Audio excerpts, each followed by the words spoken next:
Hello, everyone, and welcome to today's Sandbox session, courtesy of Data Science Festival. I'm Nicholas Thomas, I'm Head of Data Science at AI, and I'll be the host for today's talk, which is by Maxime Huvet from dunnhumby. Before I dive into introducing Maxime, just a quick community announcement.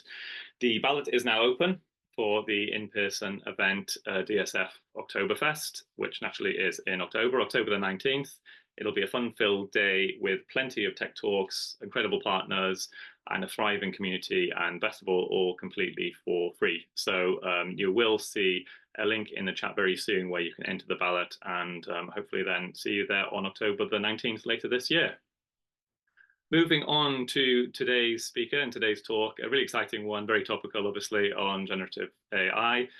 And it's by Maxime Huvet, who has a background in computational biology, bioinformatics. He did his PhD studying the evolution of the human genome and continued in academia for 7 years at Imperial before moving over to the dark side, leaving academia and joining the world of data science. And since then, most recently, he's been at dunnhumby for 7 years, working on a wide variety of projects from engineering to security, compliance, privacy, amongst many other things. And then more recently has turned his attention to generative AI applications and ultimately how to embed them in various business processes. So as I said, really topical, really exciting talk. So without further ado, it gives me great pleasure to hand over to Maxime. Welcome, Maxime.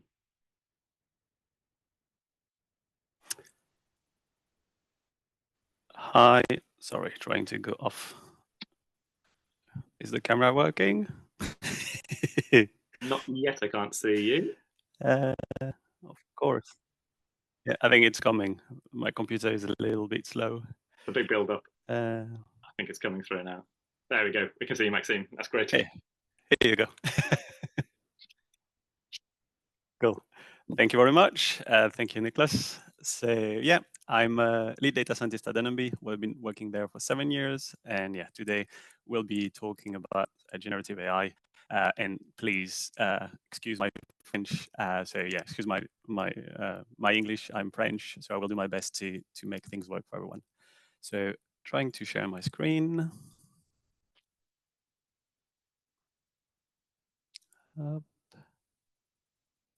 Great, we can see that. Thanks, Maxime. And yeah, let me just start the presentation mode. Here we go. So hello, everyone. Thank you for joining.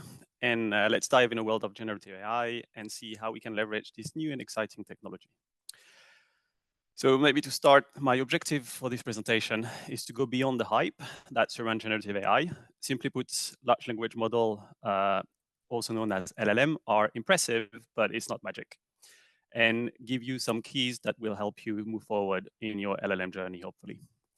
This will not be a technical tutorial describing how to use large language model, simply because there are already plenty of training tutorials and courses available, and it will probably be boring to follow without hands-on work, and it will be too dense or incomplete in a time slot that's allocated to this presentation.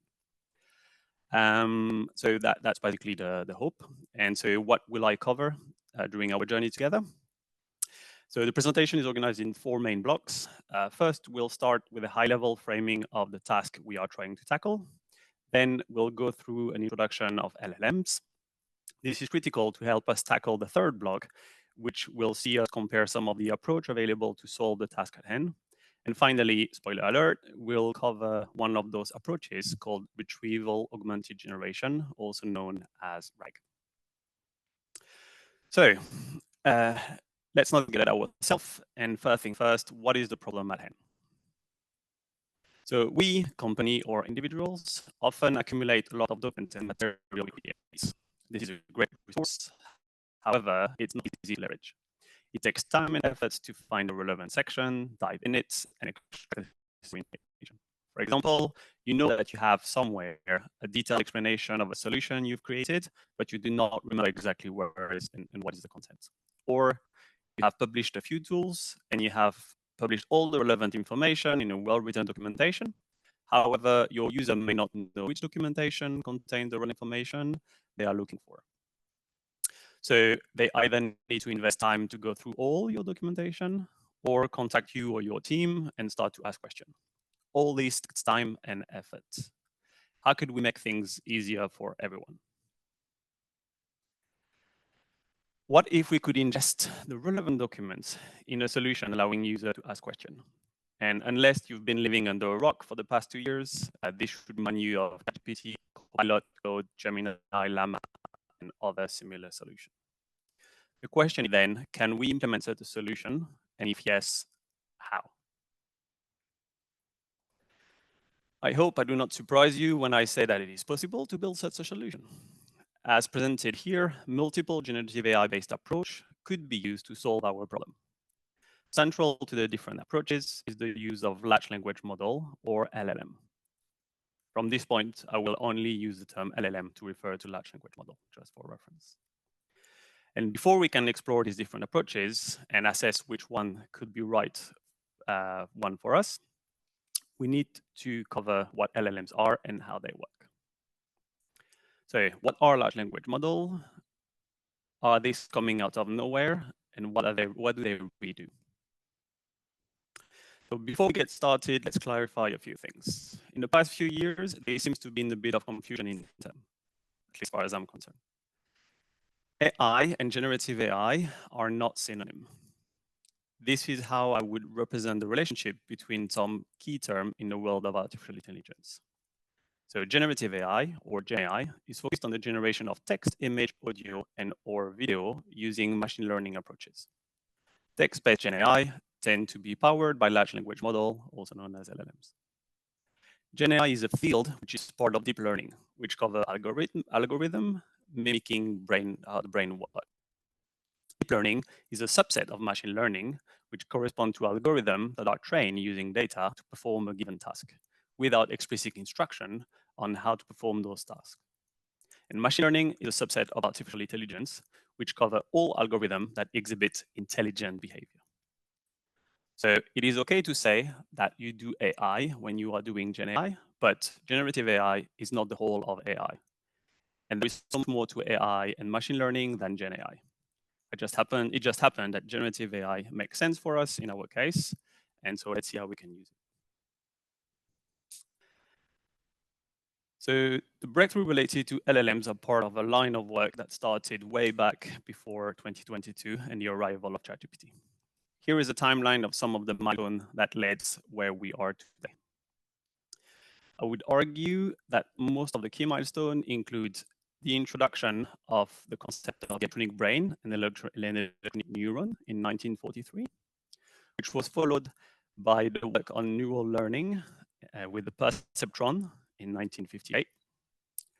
Development of backpropagation in 1974, which was critical in the process of training neural network. Then more complexity got added with the multi-layer perceptron in 1986. We then had the new network architecture in 1997 with the LSTM, which stands for long short-term memory, which was used to process text-based data. The implementation of the net in 1998 provided a practical application to neural net, one of the first one. In 2017 was published the Transformer paper, which described a new neural net architecture and training approach that fueled the development of new model that process. Then we had the training of GPT-3 completed in 2020, and finally the publication of ChatGPT in 2022, which put this technology in the hands of millions of people. So as most new tool or discoveries, LLM did not sprout out of nowhere, but is standing on the shoulder of giants. This doesn't impact the value of the work done in the past.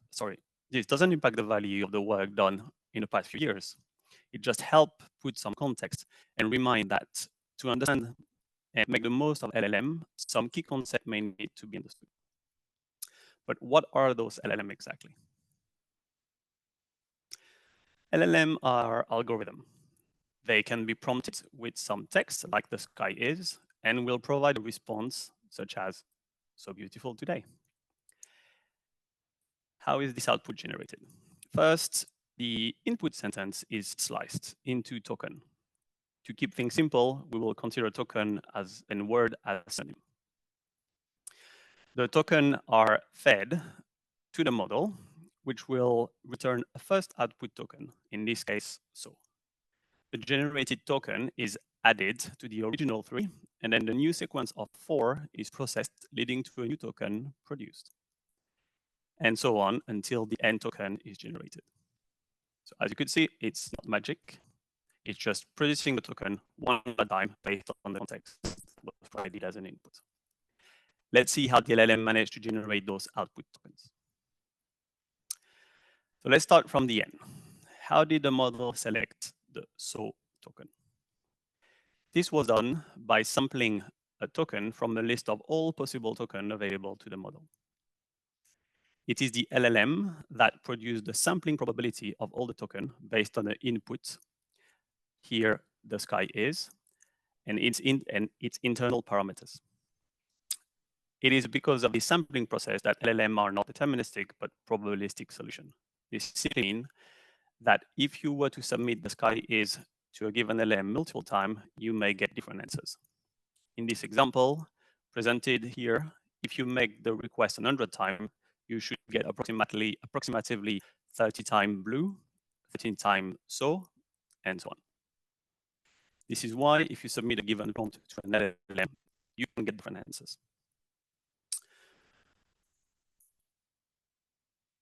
And so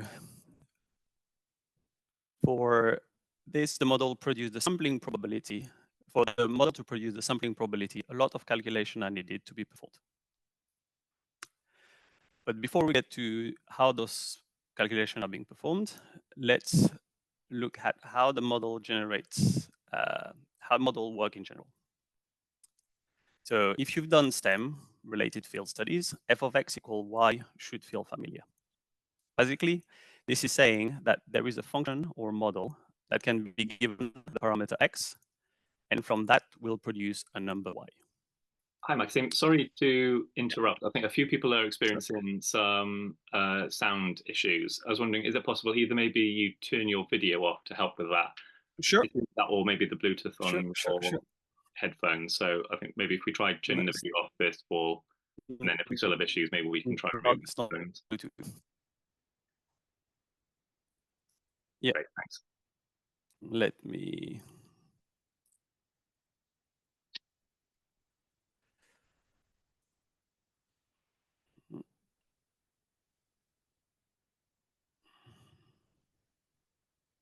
Sorry, my computer is a little bit slow.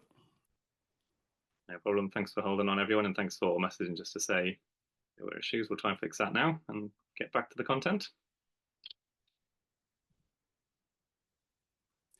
Sorry about that. Hopefully now things will get a little bit better. That sounds clear to me, but if anyone is still experiencing issues, maybe you can just drop it in the chat and then we can plan B then to try again then. But thanks, Maxime. Sorry to interrupt. I will leave you back to it. Yep. No, it's fine. So let's say here. So you could, so here we have the example in which we have f of x corresponding to a linear equation model, which is ax plus b equal y. Then if you have some, sorry, now up. If you have some data like this, you can try to guess the value of the parameter for this model related to the data, assuming that the data can be modeled by this formula. In this case, the value of a equal 2 and b equal 1 provide a perfect fit for this data alongside this model. Just as a note, machine learning usually refer to the protocol used to perform this learning guessing of parameter alongside a model and a data set. And LLM is no different. Just in the case of LLM, the whole thing happened at a different scale. So in the case of LLM, the model is called a transformer. Here is a representation of one of the architecture for transformer, which correspond to GPT model as the one used by ChatGPT. So if you provide a relevant input to a trained model, like represented here, you will get the new output as we discussed before. In this example, in the example from before, we had 2 parameters, and with LLM, we have a lot more parameters. And they are organized in multiple layers. The gray squared represent the parameter that have been learned as part of the training process. The input parameter are processed through multiple operations using the trained parameter, which will lead to the creation of the generation of the relevant outputs. The parameters are organized in large matrices, which will allow the calculation to be performed using GPU hardware, which allow the calculation to be done a lot faster than if it had to be performed using CPUs. I mentioned that there are a lot more than 2 parameters, but how many exactly? Here are a few number of 4 different GPT models, from GPT-1, which had 117 million parameter in it, to GPT-4, which is reported to have 1,760 billion parameter in it. So we've seen that the transformer model received a different token as input parameter, and then generate the sampling distribution to produce the next token in a chain. But the input token are token or words. So how does the model manage to perform mathematical operation on those tokens? This is done by transforming the token into vectors of numbers. This is a process called embedding, which take a given token as an input and return a vector of number representing the position of the token in an n-dimensional space. It is this vector of numbers which are directly fed to the model. The model learns how to generate those embedding vectors as part of the training process. But what are those embeddings exactly? Simply put, an embedding is basically a map that positions different entities relative to each other based on their properties. A token embedding provides a vector of numbers corresponding to the position or vector of the entity in the embedding space. For words, you can think of that as an attempt to mathematically encode the semantic relationship between the words. Words similar to each other should tend to be positioned close to one another. In this example, you can see that cat and kitten are close to each other, and they are closer to dog than they are to houses. The embedding engine in LLM tends to have a lot more than 7 dimensions as shown in these examples. And GPT-3, for example, was reported to have an embedding space of 12,288 dimensions, just to give you an idea of the scale. It is important to keep in mind that the embedding is learned as part of the training process. So the embedding vectors produced for a given token will depend on the text used in a training process. For example, the word vanity will have different position and neighbors when using an embedding engine that would have been trained on bathroom-related documentation compared to one trained on philosophy books. This is one of the reasons why it's critical to learn about the data used to train an embedding engine. So here it is. You now hopefully have a better understanding of how an LLM works once it's been trained. It's a relatively clear set of operation that just needs to happen at a very large scale. This leaves one important question. How are those models trained? And this is critical to understand how they behave. Usually in machine learning, we have some input data X and target value Y that we try to predict. We can train a machine learning model to predict the target value. What does training mean here? It's simply the search for the parameter that will maximize the ability to predict the correct target value. But in the case of text, we do not really have target value. This is where self-supervised learning comes into play. Instead of looking for a target value, the model learned to predict the relevant token. In the case of GPT model, the sentences are sliced into small units, and then the relevant token becomes the next token to predict. So based on this example, the first one will start with the as the input and try to predict Y, which is sky. Then it will try to use the sky to predict is. Then the sky is to predict blue, and so on with the totality of the text. This slice data is processed multiple times to allow the model to learn the value of the different parameters that allow it to generate the necessary token. The key here is that performing the training like this allows the final model to perform complex tasks, such as summarizing a text or answering a question. This is one of the key parts behind the success of this approach. For people who like 80s and 90s reference, you can think of this as Mr. Miyagi training in Karate Kids. In the same way that Daniela Russo learned karate by performing seemingly unrelated tasks such as painting the fence or washing a car, the model,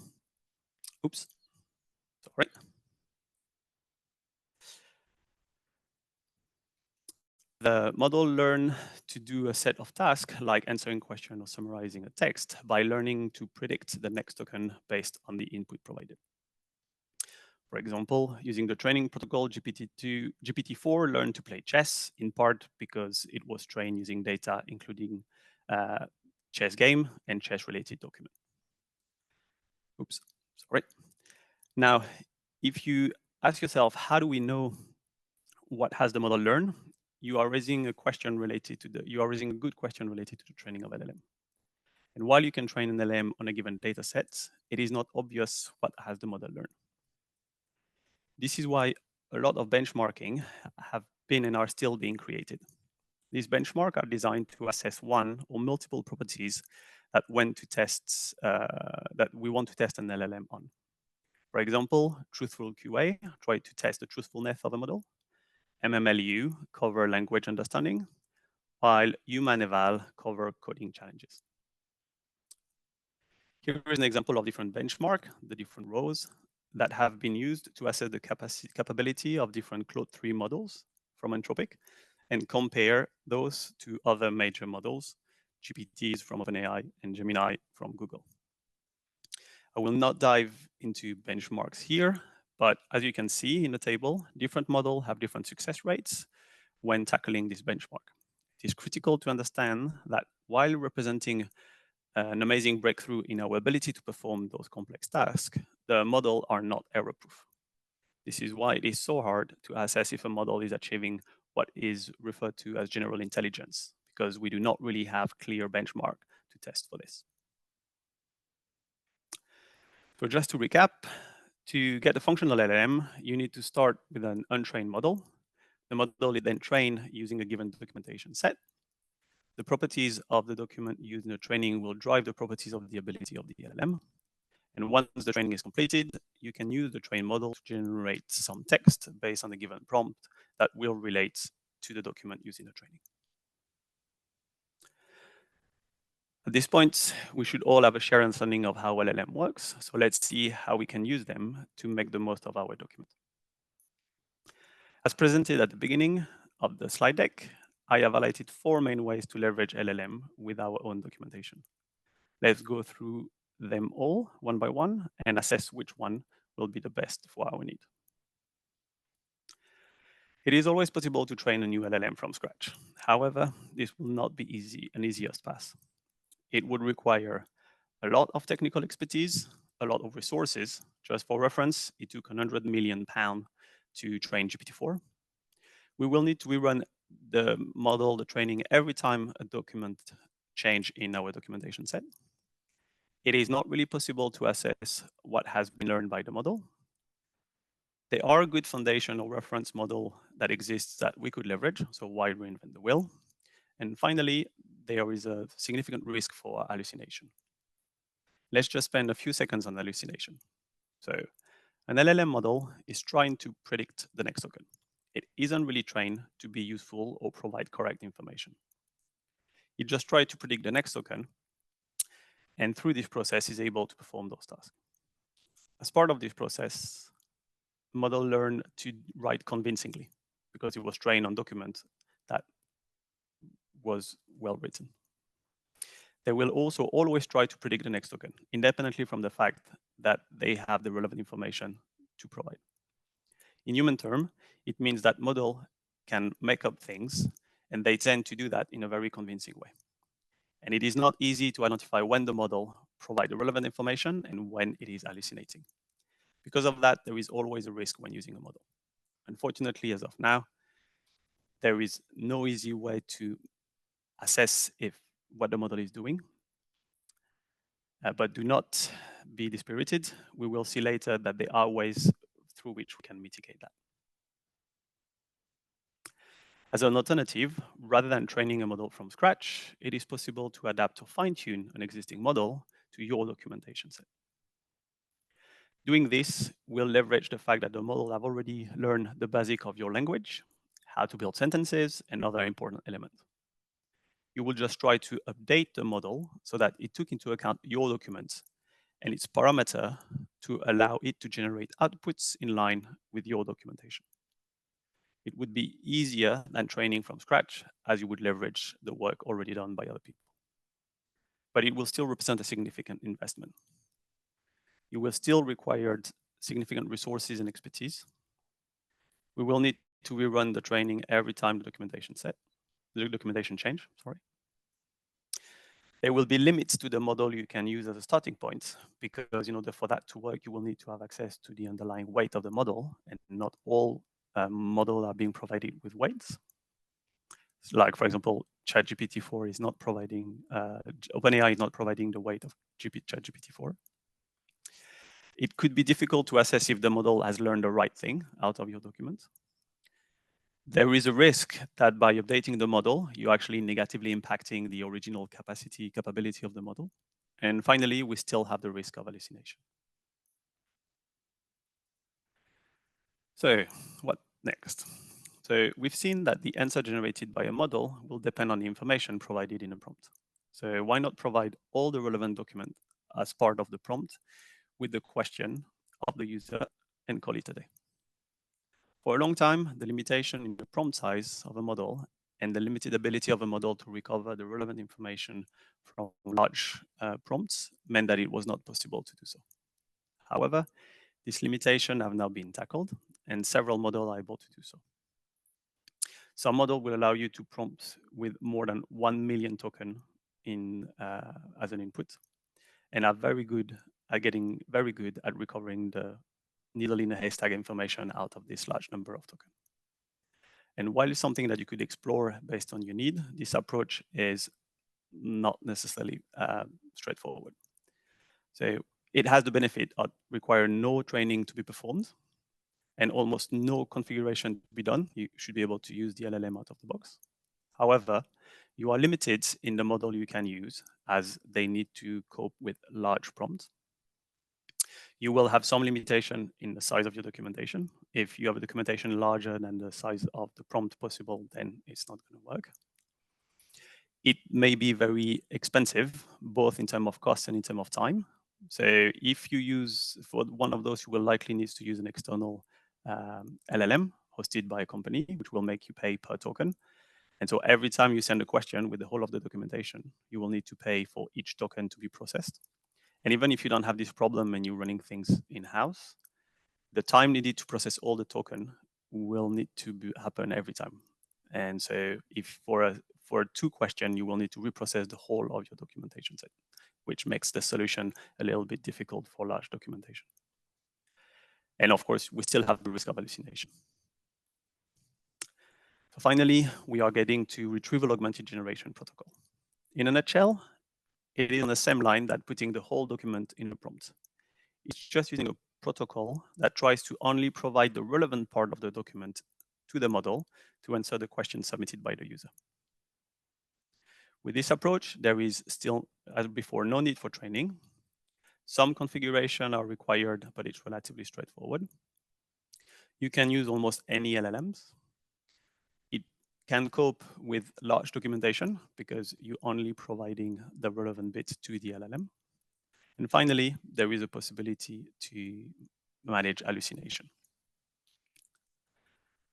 Hopefully, you have spotted some relationship between the different approach I've presented. The first approach, try to do everything from scratch. Second one, try to leverage existing LLM, but still try to tinker with the model itself to shape it to do what you want it to do. Third, you use an existing LLM and just brute force it through the injection of your whole documentation to the prompt.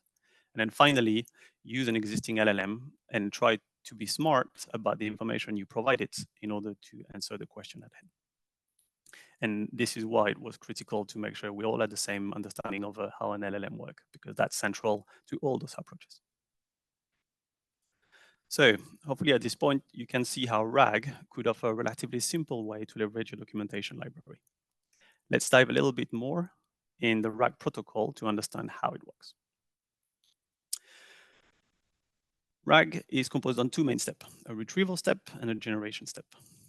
First, the document of interest are sliced and processed and made available to the retrieval step. Once this is completed, the solution is ready to go. The user can ask a question. The question is used to extract the pre-processed section of document related to the question asked. The extracted section of text are referred to as the context.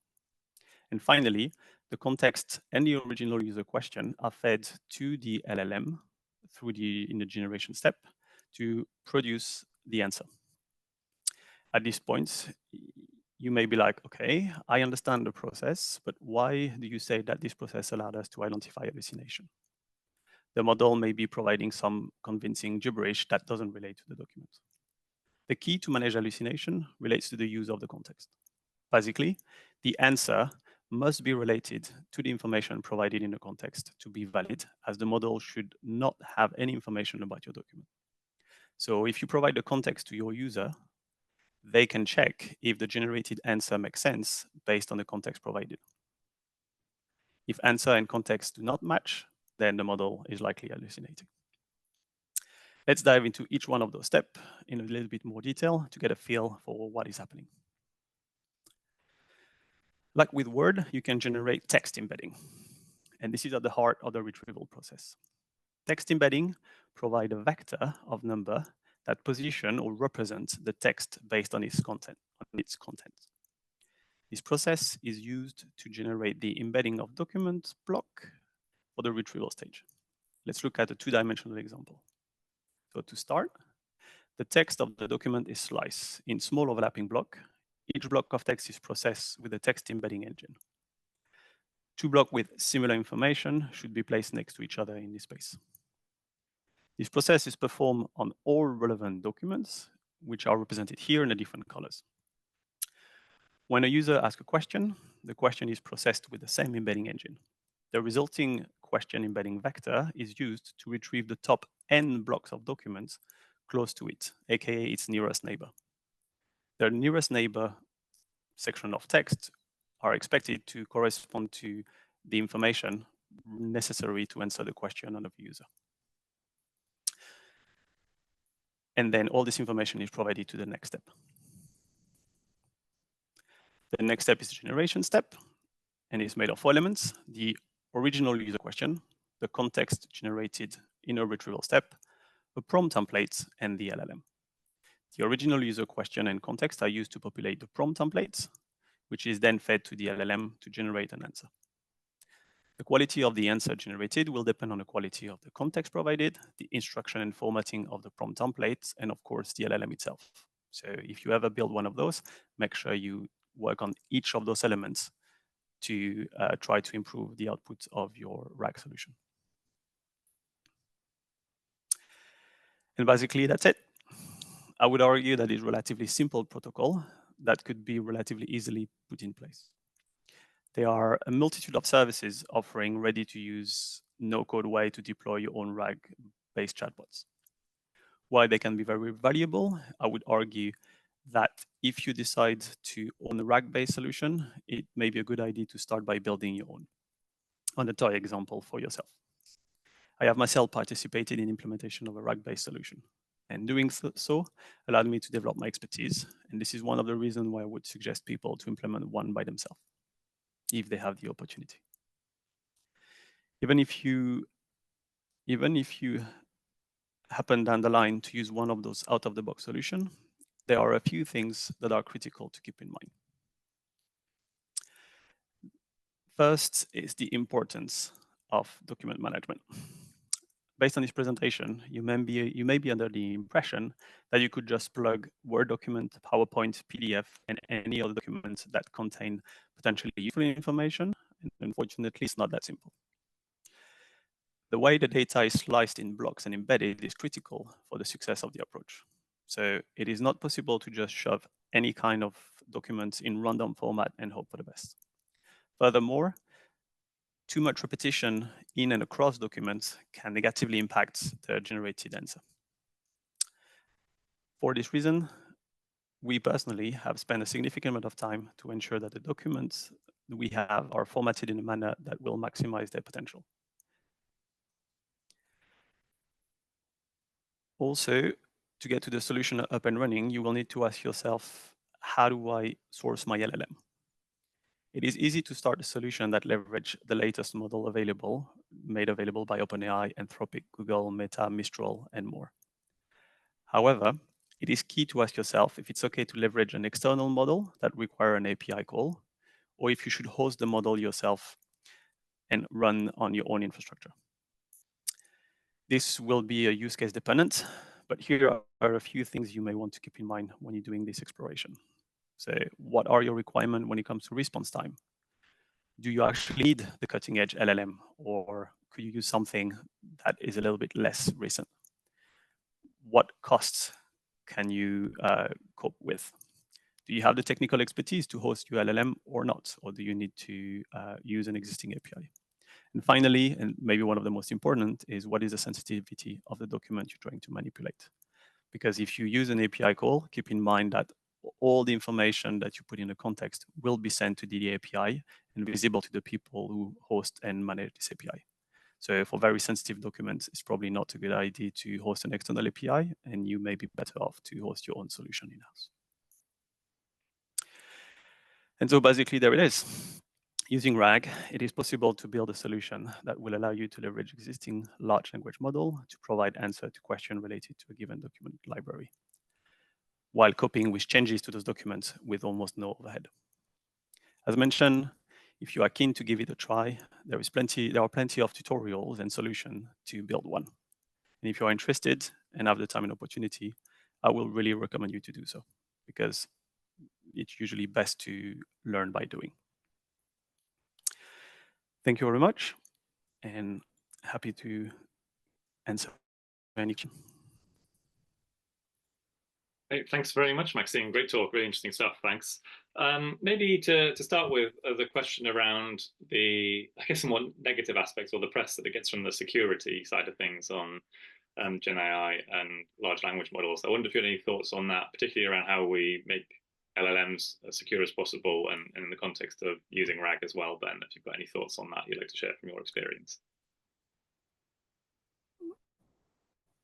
Yeah. I'm trying to put my camera back up, seeing me. That's all right. So I will just remove it just to make sure the sound is okay. Can you hear me okay? Just make sure. Yes, yeah, I can hear you fine now, thanks. Okay, let's just go like this if you don't mind. So there are definitely a lot of risks and a lot of things to consider. And one of the reasons why I've organized this presentation this way is to highlight the fact that the first step to be able to manage your risk is to understand what the technology does. So that's maybe the first thing, is people need to understand that if they're using a solution, they need to understand what the solution does so they can manage the risk. Now, personally, there is nothing I think we can do, or at least there is nothing we can do about what some of the big companies are doing. Some of the critical bit when you're using an LLM, especially if you're using an already trained LLM, is to double check if the people who are training the LLM provide information on how they train the LLM. That is a step, which is the more they provide information about what was a training set, the more likely you will be able to assess if there is a risk that you can manage. And if they don't provide this information, like you're not quite sure what they're doing. The other thing I would say is that while it may look like a black box from which nothing can be extracted, it's actually possible to extract information from those large language models. So again, the key, and I know it's not an answer, but the key is to make sure you have enough of an understanding of what the thing is doing so that you can manage, you can understand where the risks are, and then you can try to mitigate for those. I hope that's answered. Yes, great. Thanks, Maxime. We'll now turn to a few questions from the audience. So feel free, everyone, to put them into the Q&A, and we will try and get to them as best we can in the time. We'll start with one on RAG itself and how it's implemented. So the question, is RAG implemented with enterprise tools from, e.g. Microsoft Copilot, ChatGPT, and so on? Or is it something that has to be hand-rolled with internal development, data scientists, engineers, etc.? So I don't know if you've got any thoughts on that, Maxime, of how much can be used off the Yeah. shelf enterprise tools versus your own build. So yeah. So I would say there is probably a version of it for all level of technicality. I'm aware of a few almost no-code solution, which will allow you to basically submit documents, and it will do everything for you. You will have nothing to do. The risk, the in quotes, the limitation of this approach is you basically handing over your documents most of the time. So because of that, it has a value of the no-code approach, but then there are a few risks attached to it. Then you can go all the way extreme, which is basically a solution like length chain driven solution or llama index-based solution, which are Python framework, which will allow you to build your LLM, your RAG solution from scratch using all the building block by yourself. And you have everything in between. I know for a fact that Google has a solution which will allow you to train a model using some of the services, a RAG approach using some of the services.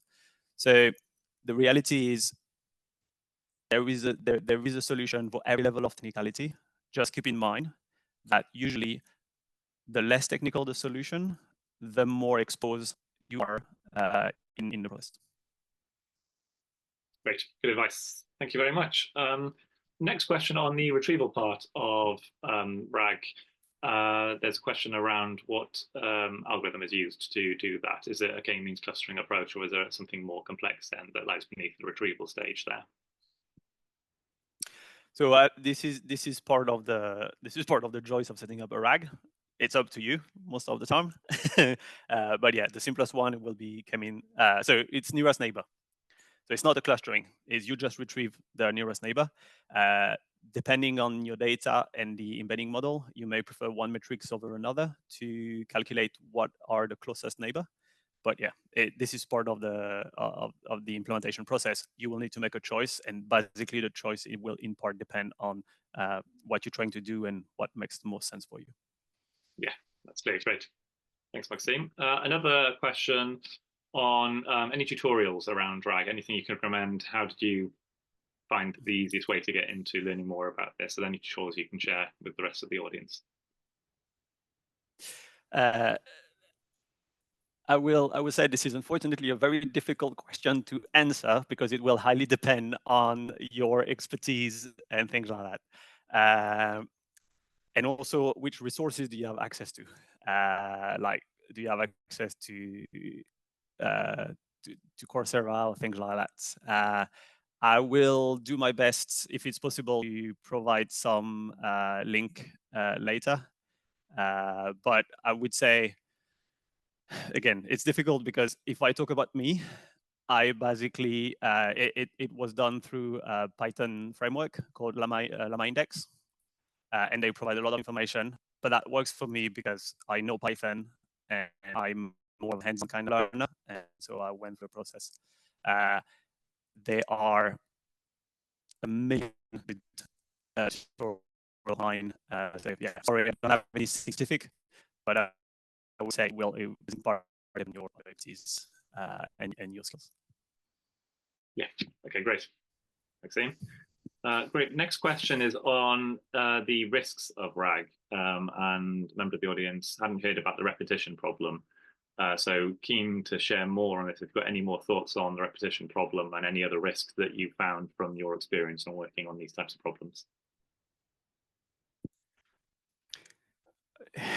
So on the retrieval side, it's while there are a few risks on the retrieval side, meaning you need to make sure you've set up everything correctly.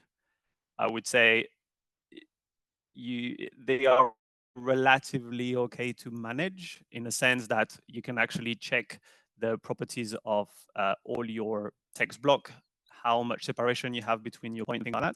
So that can be managed.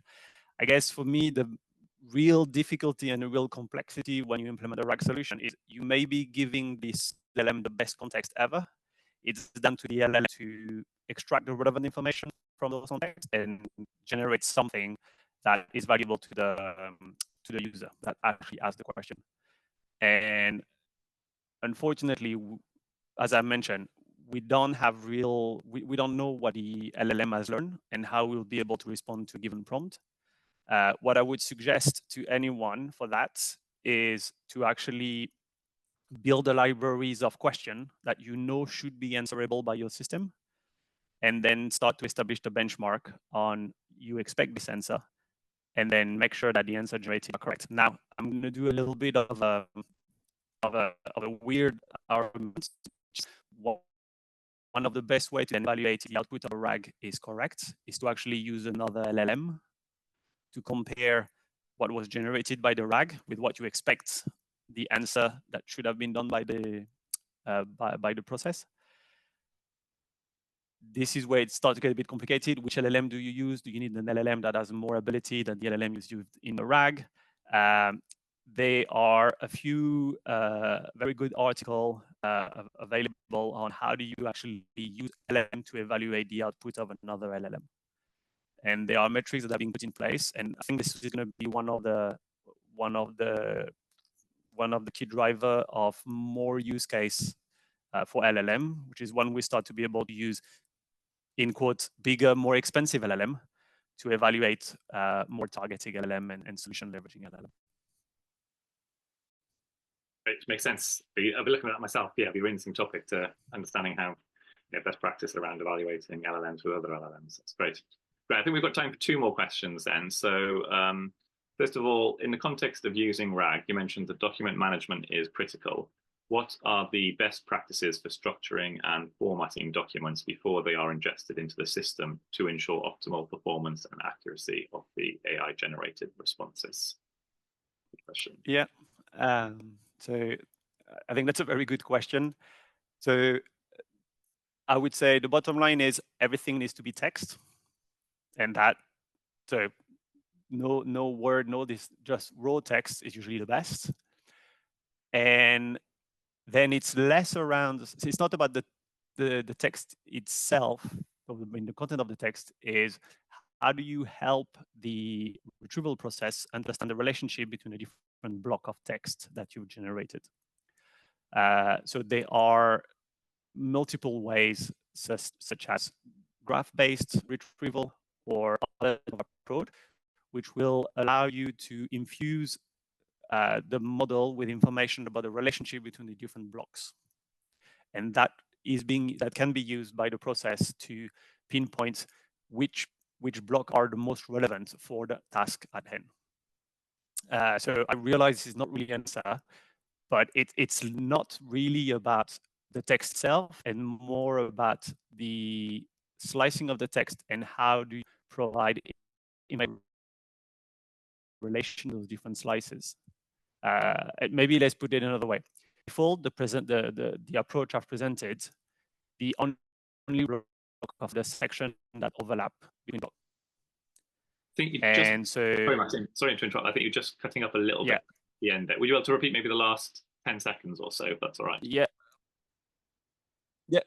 Sorry. Yeah, no, I realize. Yeah, sorry for the internet connection. So by default, the solution are presented. The only thing that the solution has to understand the relationship between the slice of text is the bit that overlap. And that's it. There is nothing else. Basically, what you can do is you can provide some metadata that help the retrieval process understand how all the blocks relate to each other, for example, with some kind of hierarchy. Or all those are part of the same paragraph, or all those are part of the same text. And by the way, this text has extra keyword that can be used as a way to search in it. So yeah, it's all around how do you infuse information in the retrieval process so that when you do your search, it's not about the text itself, if you know what I mean. Yeah, great. That makes sense. Brilliant. So final question, and I think a nice one to end on, looking more towards the future. And someone has asked, what do you think comes after RAG? Do you see potential in agent systems or programmatic prompting like DSpy? So maybe if we end on that, Maxime, with just your thoughts for the future, what comes next? It's a very broad topic. Yeah. if only I knew what would come next, I will be rich. I think, if I'm honest, what I see as the short-term future, the short-term future of LLM and all these kind of things, is potentially less around the increase of complexity of the approach, and more around the simplification of the deployment of those relatively simple protocol ones. So what made the success of ChatGPT was the fact that it was easily usable by everyone. And I think it will be probably the same with something like RAG, which is, if we manage to crack making this capability very easily available to people, I think that will do a great deal of success, rather than more complexity to the solution. And it's probably going to be also reducing costs. So how can we make those work for almost nothing, so that it becomes, you don't even need to think about, oh, do I need to put that in place? Do I need to invest, I don't know, some money to let that run? Because it's going to be so cheap. If we can make that so cheap that you don't even have to think about it, then it will embed itself in our approach. And we're all keen, I'm sure, to have a very useful assistant that can do things for us and able to provide some useful information. Great, food for thought. Yeah, nice thought to end on, definitely. Great.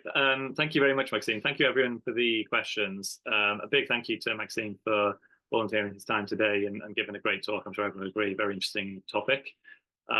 Final comment, just to a reminder then on the community announcement then, with Oktoberfest coming up, 19th of October. If you would like to enter the ballot, the link is in the chat at the very top if you scroll to the top now. And likewise, it'll be available online. And if you Google that or go to the DSF website as well, that would be great. Other than that, thank you again to Maxime, and thank you everyone for joining. Hope you enjoy the rest of the day. Thank you, everyone. Bye-bye. Thank you, everyone.